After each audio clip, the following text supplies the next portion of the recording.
नाजरीन अस्सलाम वालेकुम। IND टुडे न्यूज़ में आपका खैर मकदम करते हैं। आइए देखते हैं ये तफसीलात। शहर हैदराबाद की बहादुरपुरा पुलिस हदूद के प्रिंस कॉलोनी के एक मकान में कल रात खुफुल शिकनी के जरिए बड़ी चोरी की खबर है, जबकि मकीन कहीं दावत में गए हुए थे। मकीनों के घर वापसी पर इस चोरी का पता चला और घर के एक फर्द अवेज उस्मानी ने फौरन इलाके की पुलिस में शिकायत दर्ज करवाते हुए बताया कि चोरों ने करीब 28 तोले के जेवरात और 15,000 की नकद रकम चोरी कर ली है। पुलिस तहकीकात में आ गई है। मेरा नाम अवेस उस्मानी है और मैं प्रिंस कॉलोनी में रहता हूँ जो कि बहादुरपुरा में है। और रिसेंटली मेरे घर में से सोना गायब है और 7 तारीख को मैं जब घर पहुँचा और मैं जब लॉकर चेक करा तो उसमें सोना नहीं था। नियर अबाउट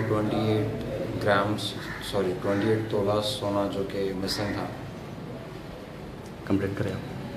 जी कर रहे थे, बट बात ऐसी है कि 1-2 दिन के लिए हम लोग फंक्शंस में इधर उधर जाने आने लगे, तो फिर बाद में ये जो भी हुआ ये 5 से 7 के बीच में हुआ, 5 तारीख से 7 तारीख के बीच में हुआ।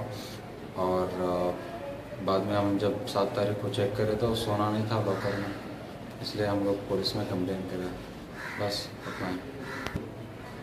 और 15,000 कैश भी था जो कि उसके साथ सोने के साथ था, जो कि कैश भी चले गया, बस।